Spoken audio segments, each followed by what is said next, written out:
ചെയ്യാം. ബ്രഹ്മാവ് പറഞ്ഞിട്ടുണ്ട്. നോക്കൂ, ഈ പുത്രൻ സാക്ഷാൽ കൃഷ്ണൻ തന്നെയാണ്, പരമാത്മാവാണ്.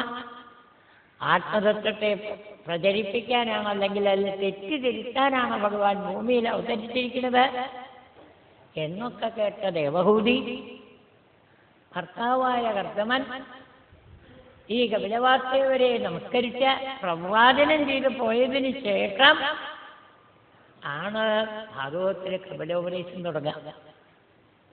അതിൽ 25, 26, 27, അതായത് 25-ാമത്തെ അധ്യായത്തിൽ കപിലോപദേശത്തിന്റെ ഒരു തുടക്കം മാത്രം. ആ അമ്മയുടെ ഒരു പരാതിയാണ്. ഏതമ്മയും ഇങ്ങനെ ചോദിക്കാൻ തുടങ്ങിയ ലോകം നേരെയാവും. നിർവിണ്ണാമിതരംഭൂവൻ അസദിന്ദ്രിയരക്ഷണാൽ ഏന സംഭാവ്യമാനേന പ്രപന്നം തമ പ്രഭോ. ഹേ അപാര മഹിമാവോട് കൂടിയ പരമാത്മൻ തൻ്റെ പുത്രൻ ഭഗവാനാണെന്നുള്ള ഉത്തമ ബോധ്യത്തോട് കൂടിയിട്ടാണ് എനിക്ക് മടുത്തു. ഈ ഇന്ദ്രിയങ്ങളുടെ പിന്നിൽ ഓടി ഓടിയിട്ട് അതിനെ സുഖിപ്പിക്കാൻ വേണ്ടി ശ്രമിച്ചിട്ട് അതെന്നെ തോൽപ്പിക്കാന്നല്ലാതെ എനിക്ക് അവരെ തോൽപ്പിക്കാൻ കഴിഞ്ഞിട്ടില്ല. ഇന്ദ്രിയങ്ങളുടെ പിന്നിൽ ഓടുന്തോറും ദുഃഖങ്ങൾ കൂടുതലാവാണ്. എന്നാലും എനിക്ക് അതിൽ നിന്ന് വിട്ടുപോരാൻ പറ്റണില്ല. അതാണ് പ്രപന്ന അന്ധം തമപ്രഭോ. അന്ധം തമപ്രപന്ന. കൂരാക്കൂരിരുട്ടിലേക്കാണ് ഞാൻ പോണത്. എൻ്റെ ഭാഗ്യത്തിൽ അങ്ങ് എൻ്റെ പുത്രനായി കിട്ടി.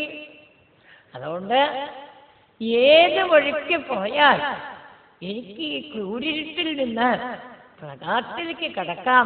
ഭഗവാനെ ആ തത്വം ഉപദേശിച്ചു തരണേ എന്നും പറഞ്ഞ് ഭഗവാനോട് ഒരപേക്ഷയാണ്. ആ സമയത്താണ് ഭഗവാൻ ഭാഗവതവും നാരായണീയവും അവിടെയൊക്കെ വളരെ മതിരിക ഗുണതക്രാകർമ്മ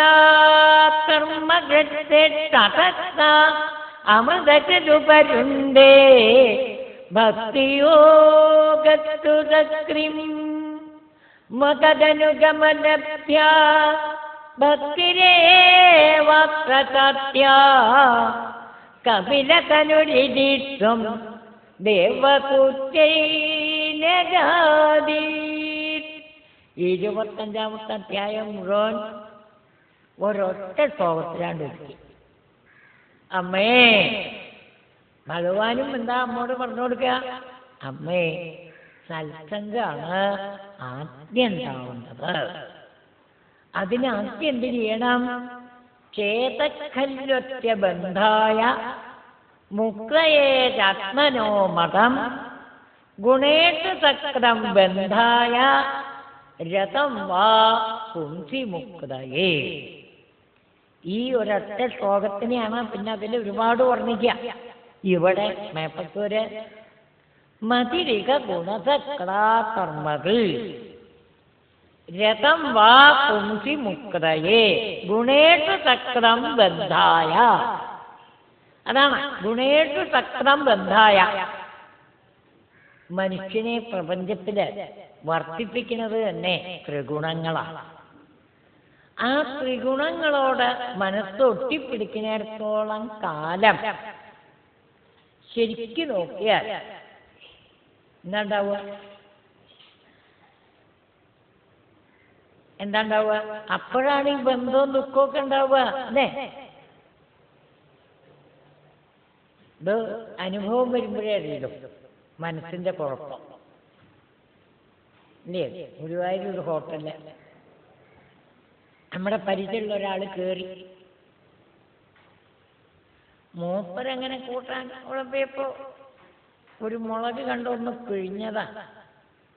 പിന്നെ നോക്കുമ്പോഴാണ് മുളകിന് ചില കയ്യും കാര്യമൊക്കെ കാണാണ്ട്. അപ്പൊ മൂപ്പരാരോടും മിണ്ടിയില്ല. എന്താ കൂറേണേ, വേറൊന്നുമല്ല. നേരെ കാറ്റിലിരിക്കുന്ന ആളുടെ അടുത്ത് പോയിട്ട് ഇത് സ്വകാര്യം കാണിച്ചു കൊടുത്തു. ഇതാ കൂട്ടാന്ന് കിട്ടിയതാണ്. അപ്പോഴേക്കും അയാൾ ആരും അറിയണ്ട. പക്ഷെ ചുരുക്കം പറയാ, അറിഞ്ഞു കുറച്ച് കഴിഞ്ഞപ്പോൾ ഒക്കെ ഛർദ്ദിക്കാൻ തുടങ്ങി. അതുവരെ കുഴപ്പമില്ല, ഇയാളും അത് വിഴുങ്ങിയിട്ട് ഒരു കുഴപ്പമുണ്ടായിരുന്നില്ല. ഇതറിഞ്ഞതോട് കൂടിയിട്ട് ഒക്കെ ഛർദ്ദി തുടങ്ങി. എന്താ അപ്പോഴേക്കും ഉറപ്പില്ലേ, ഇതാണ് ഗുണങ്ങളോടുള്ള അയാൾ. എന്നിട്ട് ഇതെന്നോട് അതിലുണ്ടായ കാര്യമാണ്. നിങ്ങളിനി ഗുരുവായൂർ വരുമ്പോൾ ഭക്ഷണത്തിന് പട്ടിയും കൊണ്ടാട്ടോ, നിങ്ങൾക്ക് എന്നും ഇവിടെ. അപ്പൊ പറഞ്ഞു, നീ വേണമെന്നേ ഇല്ല, നിങ്ങൾ ഇനി എത്ര ഫ്രീ ആയിട്ട് തന്നാലും കഴിക്കാൻ വരുന്നില്ല. അപ്പൊ എപ്പോഴും എന്താ പറയുക, ഇതാണ് ഗുണേഷു സക്രം. ഈ ഗുണങ്ങള് സത്വം, രജസ്, തമസ്, ഈ 3 വിധ അഭിമാനങ്ങള് മനസ്സിലുള്ളിടത്തോളം കാലം അതെന്തുണ്ടാക്കും? സംസാര ദുഃഖം ഉണ്ടാക്കും. അത് ബന്ധത്തിനും. അതേ മനസ്സ് ത്രിഗുണസ്വരൂപമാണെങ്കിലും ആ മനസ്സ് ഭഗവാനോടെടുക്കുമ്പോ അതാണ് അമൃതകൃതുപരുന്ധേ ഭക്തിയോഗത്തു സക്രിം, ഭക്തിയോഗ സക്രിം ഉപരുന്ധേ. എന്തത്? ആ ഭക്തിയോഗം സക്രിയില്ലേണ്ടേക്കും. കർമ്മകൾ, ഈ കർമ്മമൊക്കെ ഉണ്ടാവുന്നത് ത്രിഗുണങ്ങളോടുള്ള സക്രിയം. കർമ്മങ്ങളെ കൊണ്ടാണ് ദുഃഖങ്ങളും അനുഭവിക്കേണ്ടി വരുന്നത്. അപ്പൊ അതുകൊണ്ടോ അതത്ര അമൃതകൾ, അതത്ര മതി അമൃതകൾ. എന്താർത്ഥം? കർമ്മത്തിൽ ആസക്തി ഇല്ലേണ്ട.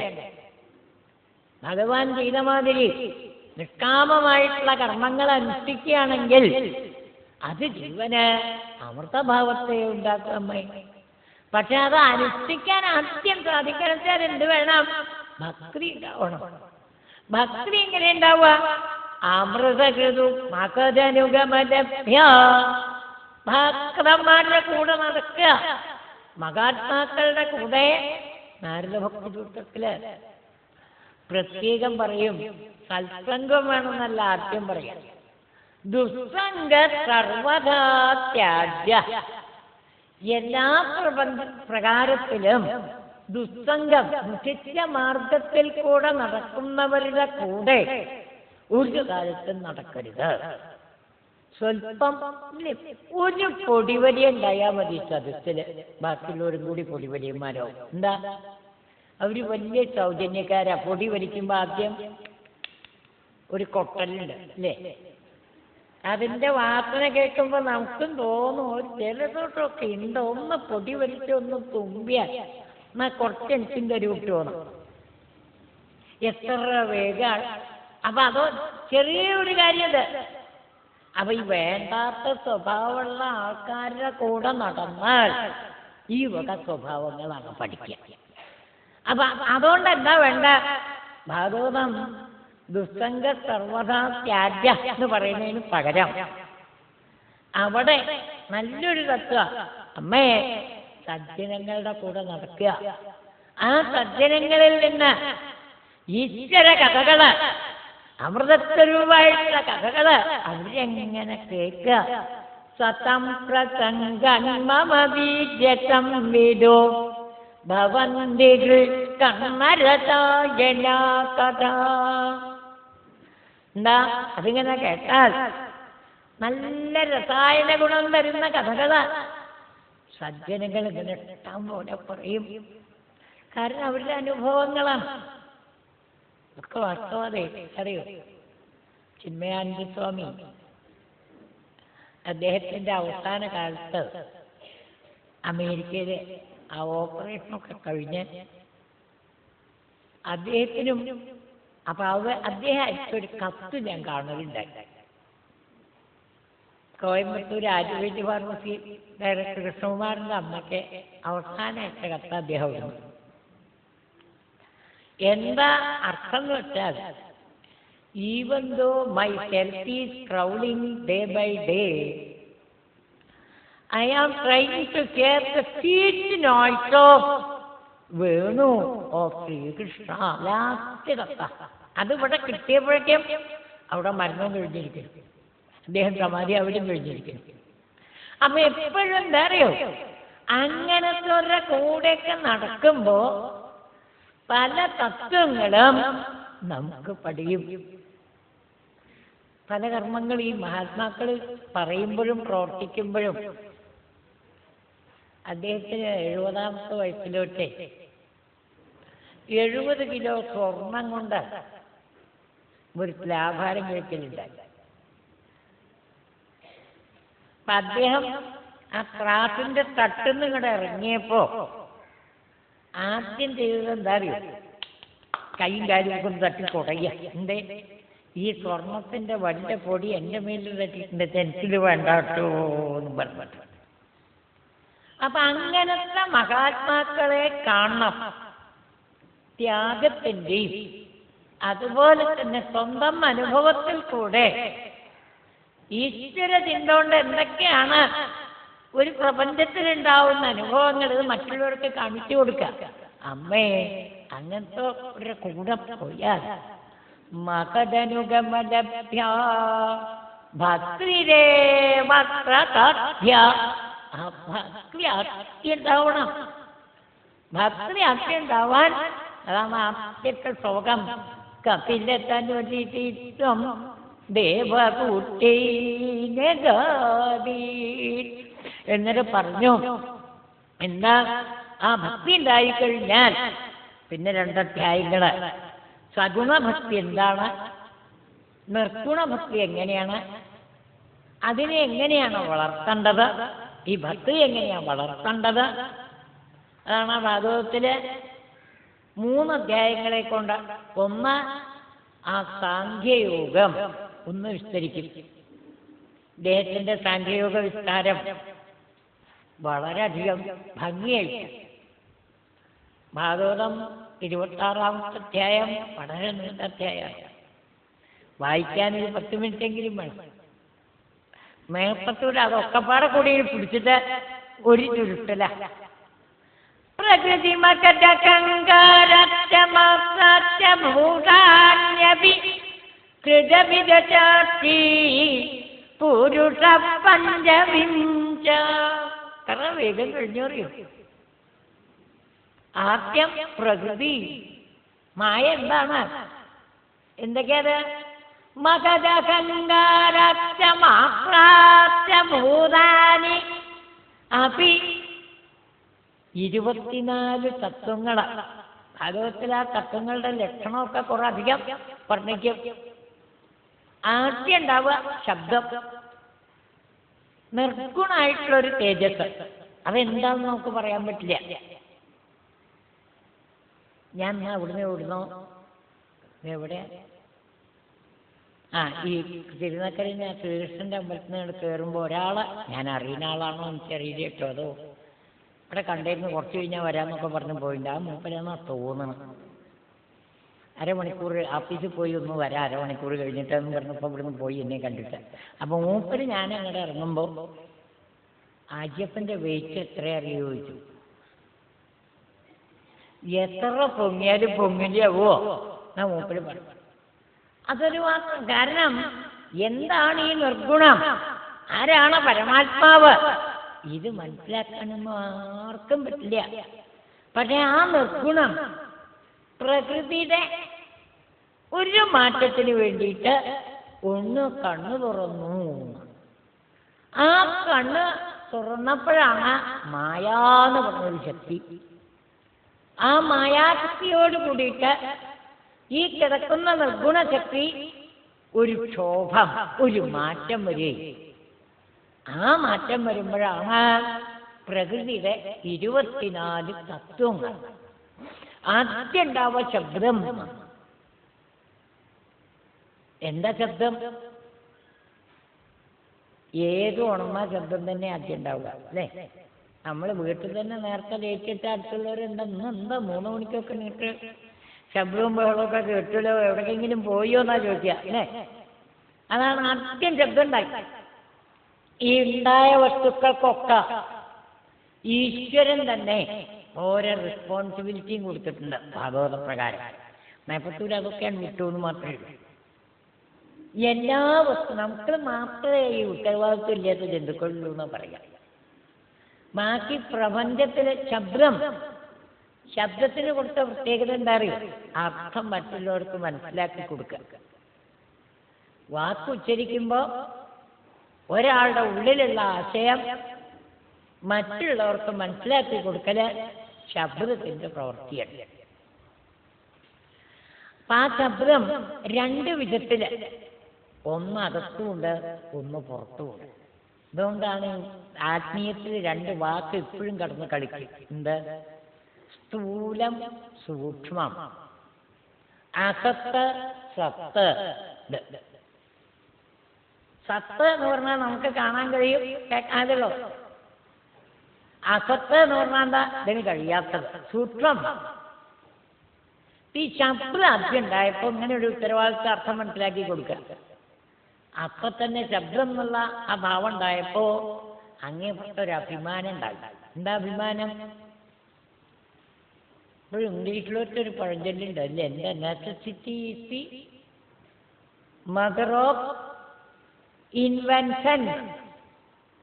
ശബ്ദം ഉണ്ടായപ്പോൾ ഇത് കേൾക്കാനുള്ളതാണെന്നുള്ളൊരു തോന്നല് രജോ ഗുണം കൊണ്ട് ഉണ്ടായി.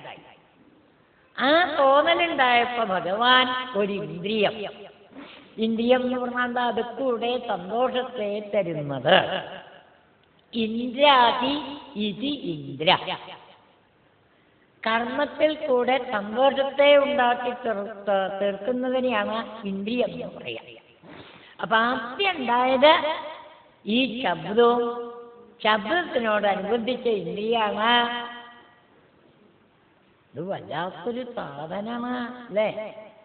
എത്ര ചുളിവും മടവും ഒന്ന് നോക്കൂ. ഇടിവെട്ടിയിട്ട് ആള് മരിച്ചു എന്ന് പോവാം, ചെവി ദേവരൊരാളും പൊട്ടിയിട്ടില്ല. എന്റെ കാരണം എത്ര വലിയ ശബ്ദങ്ങൾ അതിൻ്റെ ഉള്ളിലേക്ക് കടക്കുമ്പോഴും ഇതിൻ്റെ ഉള്ളിലൊക്കെ ഞാൻ തട്ടി ബാക്കി മിതായിട്ട് ഇതിൻ്റെ ഉള്ളിലേക്ക് പോകും. അതുകൊണ്ടാണ് പൊട്ടാത്ത. അല്ലെങ്കിൽ ഇറക്കുമ്പൊക്കെ പൊട്ടും.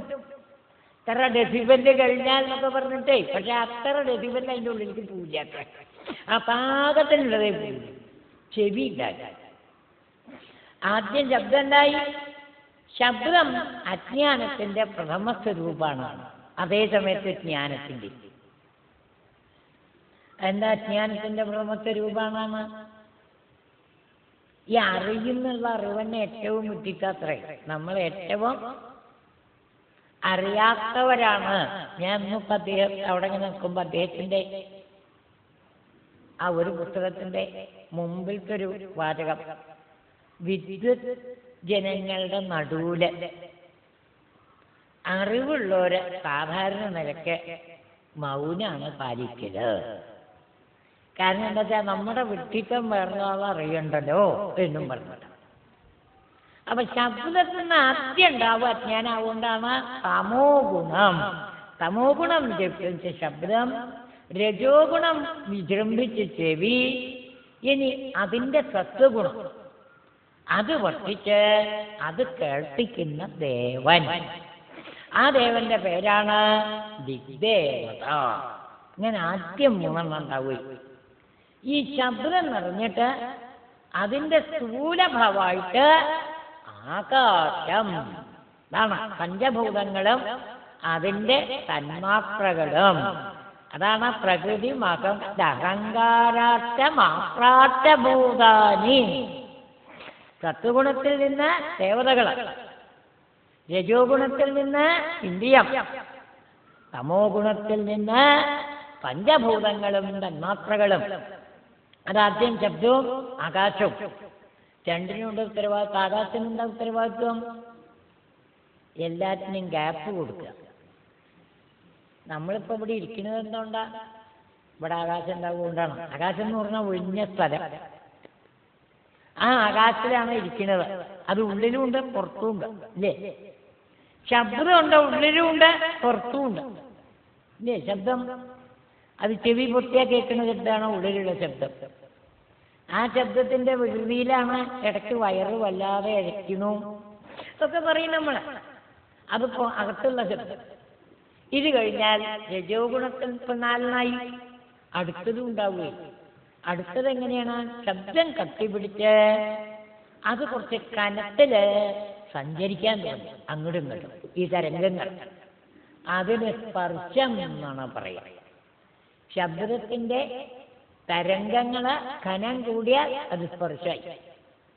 ഈ സ്പർശ തന്മാത്രകള് ഒന്നും കൂടി സാന്ദ്രീഭവിച്ച് വായു.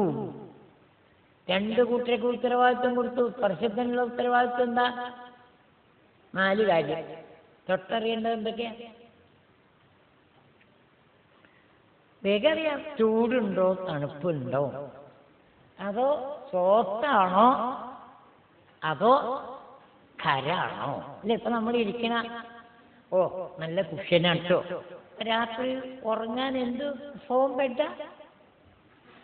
സുനിദ്ര അല്ലേ? പക്ഷെ സുനിദ്ര കിടന്നുകൊണ്ടൊന്നും ഉറക്കം വന്നില്ല ബെഡിന്. അതാ സോഫ്റ്റാണോ? ഇതാണ് സ്പർശം കൊണ്ട് അറിയേണ്ടത്. സോഫ്റ്റാണോ അതോ കഠിനാണോ? പിന്നെയോ 2 കൂടി ഉണ്ട്. ചൂടുണ്ടോ തണുപ്പുണ്ടോ? ഇതേ അറിയാള്ളൂ. അതിന് രജോ ഗുണം വർദ്ധിച്ച് അഭിമാനം വന്നപ്പോ അത് തൊട്ട് നോക്കാൻ ഒരു ഇന്ദ്രിയം ഉണ്ടായി. അതാണ് ത്വക്ക്, ത്വകിന്ദ്രിയം. ആ ഇന്ദ്രിയത്തിനൊരു ദേവത ഉണ്ടായി, ചക്രി. അതാരാ? വായു. ഈ സ്പർശതന്മാത്രകളെ കേന്ദ്രീകരിച്ച് വായു. ആ വായു തന്നെ ത്വക്കിന്റെ ദേവത. എന്താ ത്വക്കിന്റെ ദേവതയായിട്ട്? നമ്മളും പല്ലു പറിക്കാൻ പോയാലേ അതിന്റെ രസം കാണുള്ളൂ. എന്താ? ഒരു ഇഞ്ചക്ഷൻ തന്ന കുറച്ചു നേരം പുറത്ത് പോയി ഇരുന്നോട് വിട്ടു എന്നും പറഞ്ഞ് വിടും. പിന്നെ അങ്ങോട്ട് വിളിച്ചിട്ട് ഒരു ചോദ്യം ഉണ്ട്, ഇപ്പൊ ഇവിടെ തൊട്ടറിയുണ്ടോ? ഏയ് ഡോക്ടർക്ക് കൈക്കോട്ടോ മടാളോ എന്ത് വേണത്തടിച്ചു ഒന്നും അറിയില്ല എന്നാണ് അല്ലേ? പിന്നെ വലിയ ചുറ്റികയായിട്ടാണ് എന്റെ അവിടുത്തെ വായുവിനെ അങ്ങ് ഇല്ലാണ്ടാക്കി അതിനെ തടുത്തു. അതാണ് സ്പർശ അറിയണച്ചാൽ വായു വേണം. ഇപ്പൊ വൈകുന്നേരം വരെ ഇപ്പൊ ഈ നിലത്തിങ്ങനെ ഇരുന്നാലേ ഇടയ്ക്ക് നീക്കാറാകുമ്പോ നടക്കണച്ചാൽ ആദ്യം നീട്ട് കാലുമ്പിൽ 4 കുത്തൊക്കെ കുത്തേണ്ടി വരും, അല്ലെങ്കിൽ പോവില്ല.